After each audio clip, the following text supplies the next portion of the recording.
Alright, welcome back to the intermediate tutorial series. This is lesson 14, and we're continuing on with the platformer.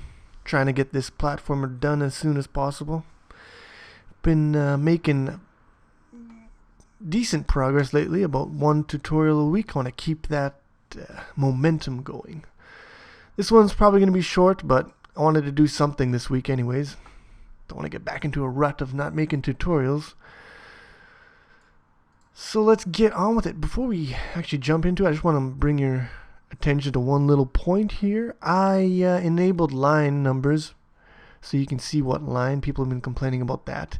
I was reluctant in the beginning because I don't really want you guys to just parrot everything I'm doing. I want you to think about what I say and then try coding it on your own. But what can I say? I mean, people are gonna copy me whether I add the line numbers in or not. So pick your poison, man. I'm just saying, you're probably better off if you watch the video maybe once, go through it once and see what it's about, and then try doing it on your own. And only when you get stuck, revisit the video and see where you've gone wrong, you know? But that's just my 3 cents. Let's get on with it. So, what were we doing here? Quick little recap. We had our guy, we had states going, we had a controller, and we press the right key and he starts running. But the problem is, well, one of the problems is that he gets stuck in the right running state. He cannot, it's a dead end state. Alright, because he's got, let's see what we got here. Player running. So you handle the, where is it? Player running.cpp here. Yeah, on, where is it? Player standing. On player standing, when you hit the right key, enters player running. And on player running, there's nothing to get out of that state, so you're just stuck there, running right forever. Now to solve that problem, what we need to do is we need to handle an event when the user releases the right key. Problem is that we have no way of really knowing when the user releases the right key. Like we have a buffer of key presses, and we can check that buffer and learn about what keys were pressed, but we don't have a buffer for key releases. So we could fake it. We could check. We can use key is pressed to check the current key state and check when the key that we're interested in is not being pressed anymore. But that's the kind of nasty way of doing it. You have to check every single frame to see whether the key has been released yet. That's not the way I want to do it. I want to do it the same way we have for the key presses, where we have a queue here, a buffer of key presses and key releases. So what we're going to do is we're going to create a new class. I want to call it key event.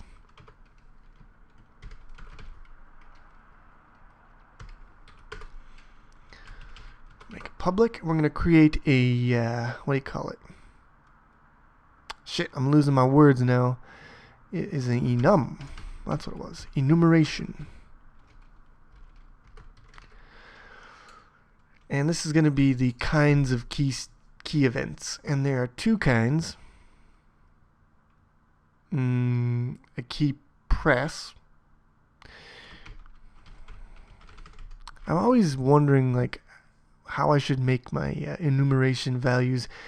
Capitalize them, all lowercase, all capitals. I'm going to go for capitalize the first one. So key press.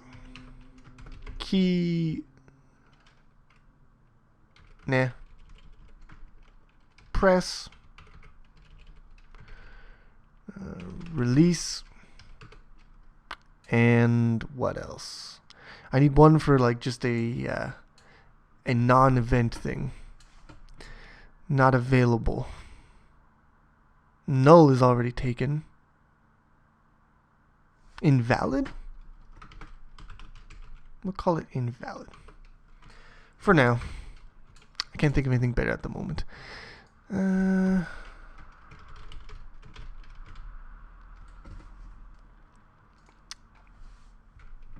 Okay. Next, actually, what we can do here is we're declaring the type here, the type of the enumeration, its name. It's an event type. Here we can actually create an instance at the end. I don't know if I've used this this syntax before with you guys, but here if I type in type here, that will create in the key event class, it'll create a member which is of the type event type. It's an enumeration. So that just saves us a little space.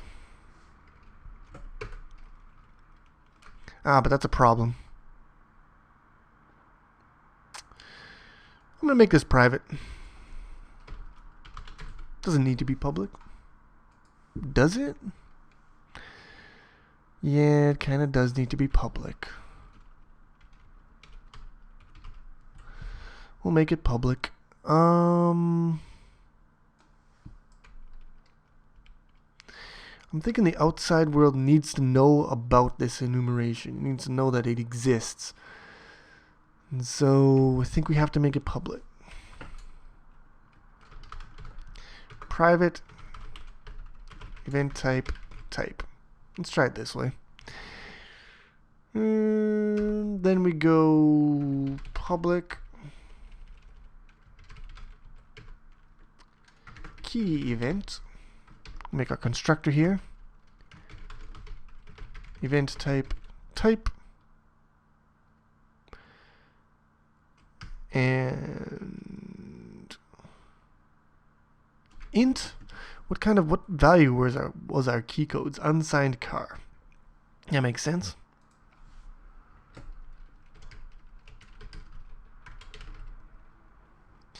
Unsigned car value. So we also need another data type here. Unsigned car. We could call it value, we could call it key, or we could call it code. I'm going to call it code.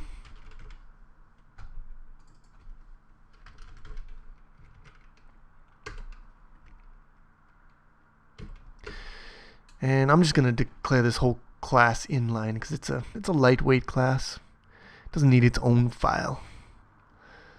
Type code. Very simple. Very basic constructor. Nothing to write home about. Now, what else do I want to do with this thing here? I guess I could do a get type.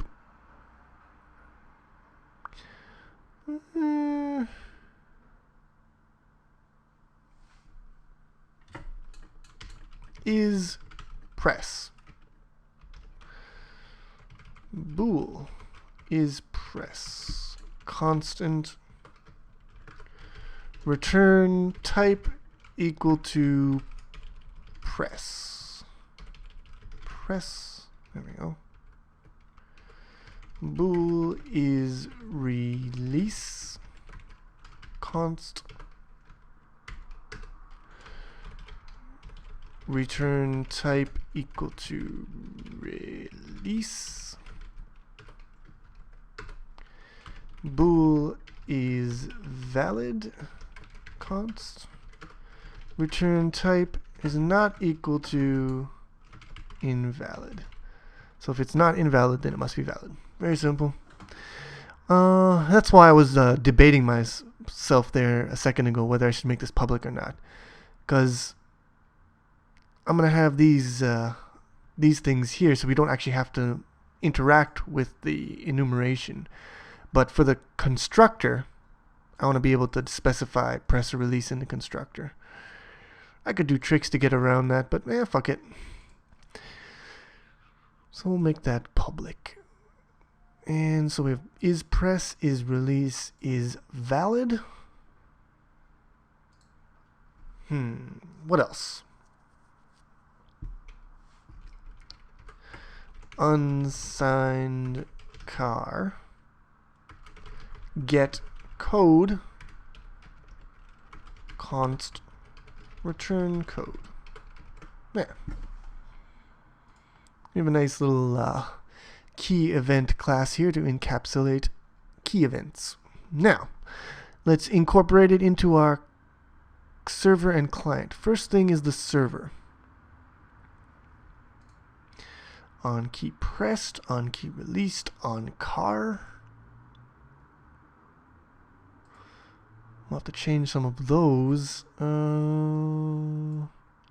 So this queue here, I'm going to change this to a key event queue. Key buffer.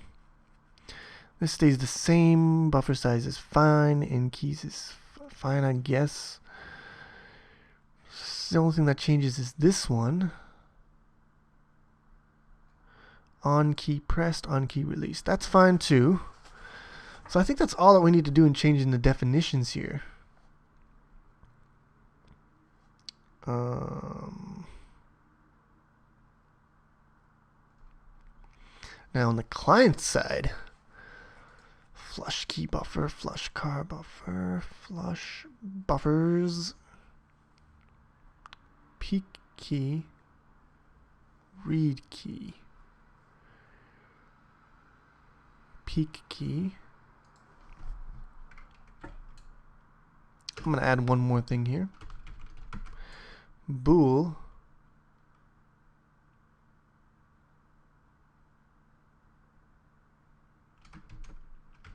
key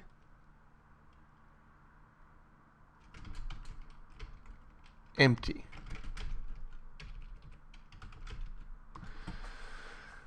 So that checks if the buffer is empty or not. Let's do the same for car, just to make it what's the word I'm looking for? Empty. Symmetrical. That's the word. Yeah. Key is pressed. I think this is fine for the definitions. Now we just gotta mess around with the actual code, the implementation, which is in here, and we go to keyboard. Alright, here's where the stuff changes.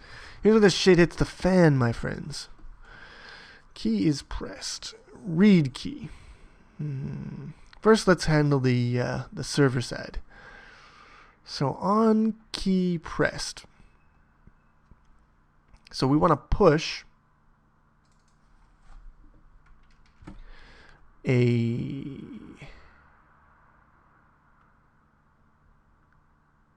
not a key code. We want to push a key event. So create a key event on the stack here. That'll be copied.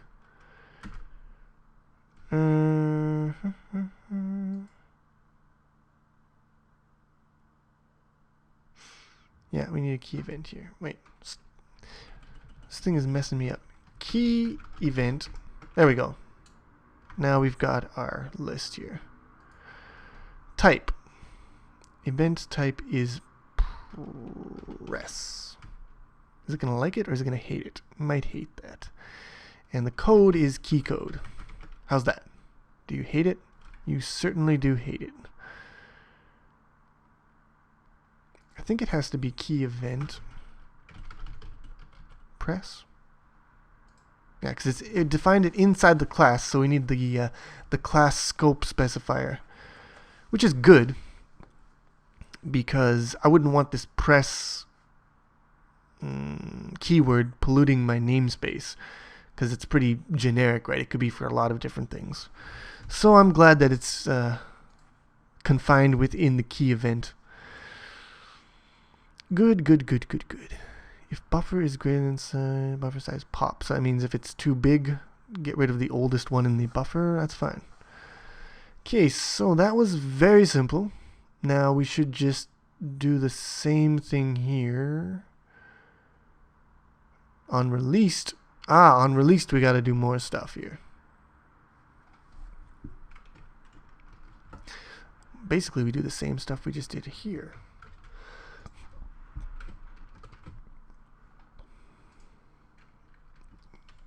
The only difference being is that release. And this will get us our key events for pressing and releasing on into the buffers. Now we go up where? Flush buffers, buffer, peak car, read car, peak key. Here we go. Right. We're going to have to change some. I lied. We have to change some definitions here. I don't know where you're. Yeah, okay, that's fine. So we're going to have to change this. Let's go up here. Keyboard. There we are. So this one is key event.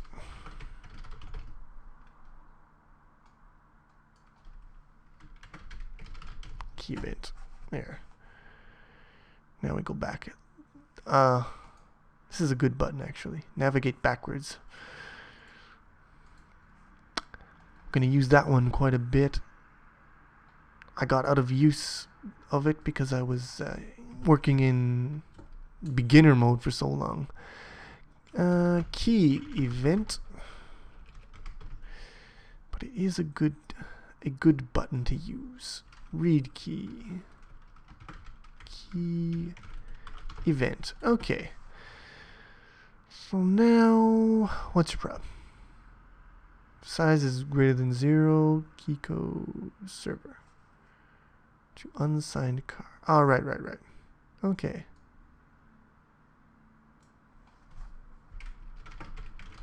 Key event. Why don't you like that? Alright. Probably because don't like that. Key event E. Return E. Otherwise, if there is no key event, return key event invalid and 0. So that's why I added the invalid, just in case this happens. But it shouldn't happen because we're gonna add a empty function here in a second. So peak key, return front, otherwise return invalid. Good. And let's add in our new function here. Bool.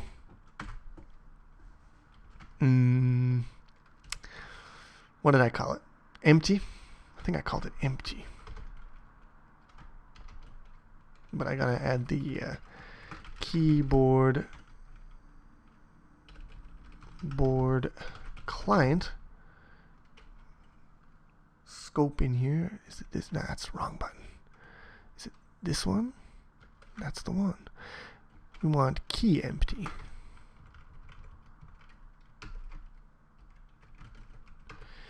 And how do we do this? Okay, so it's not liking it, probably because it needs to be const. Are you happy now? Yes, you are. Yes, you are. Okay, now, how to do this? Return server.keybuffer dot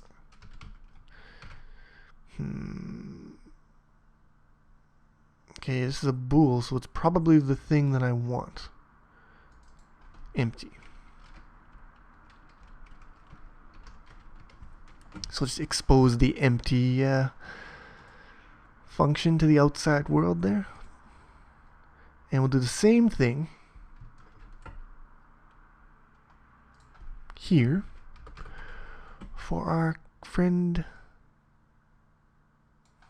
car. Car empty.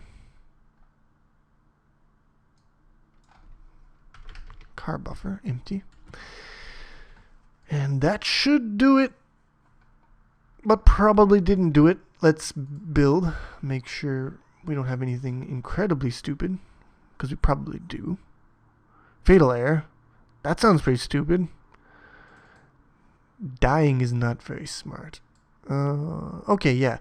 Now, all our stuff that uses keys, which should be just this, just be the sprite controller, is going to need to be reworked. Keyboard.peak key. Okay, so we're not going to use peak key this way anymore because we have a much better function, and it's called keyboard.keyEmpty. While not keyboard.keyEmpty, switch. Okay, we can't switch like this, can we? Well, we could, but we're not going to. Key event E is equal to kbd dot read key. Now we switch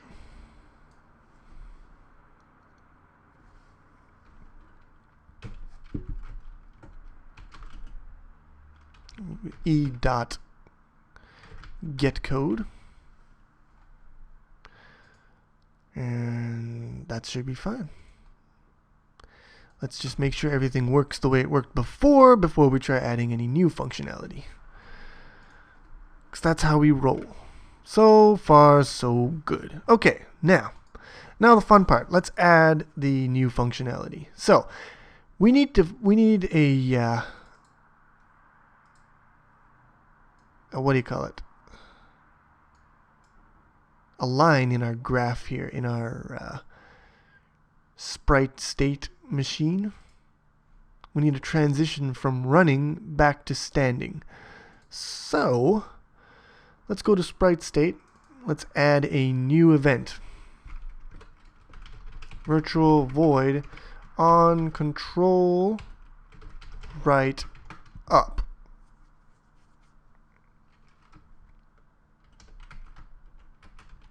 Make it equal to 0. Although, yeah, let's make these ones here. We'll give them a default behavior of do nothing. And while I'm at it, we'll go to sprite player running, because we don't need to handle control right down when we're running, because we're already running, so we don't need to handle the right button. So let's just get rid of that. Build. Just making it a little leaner and meaner. No difference in the actual engine itself. Okay, so now we've done that. We have a new event, control right up. Okay, this is stupid. Get rid of those semicolons. I guess they don't, the compiler doesn't mind, but I do. They look dumb. Now, we need to handle in player running virtual void on sprite.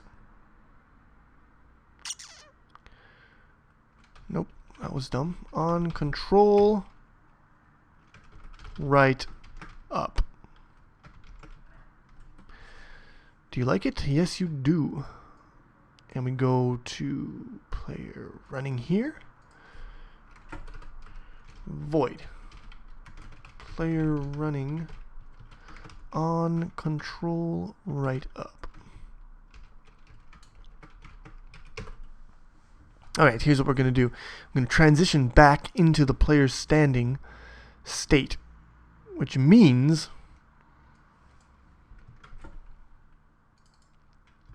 basically going to do something like this.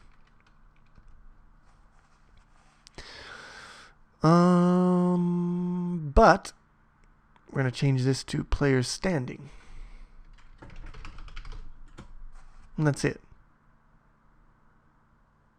What, you don't like player standing? Error type. Yes. I know what the problem is. It doesn't know about player standing because I didn't include it. Now it should be fine. So now I'm just going to build this. Make sure I didn't muck up the syntax anywhere. Okay. Now we actually have to go into our sprite controller.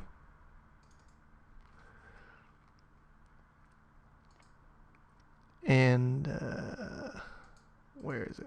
Our sprite controller here. And translate the keyboard press into an event for the sprite. So, case vk right. If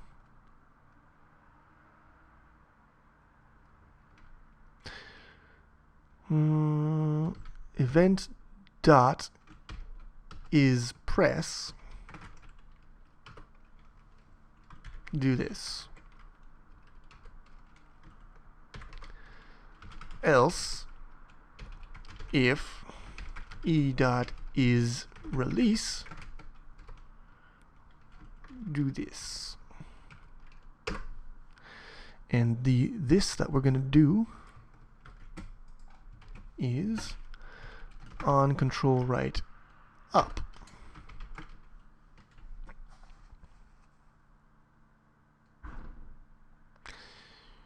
There we go. Build.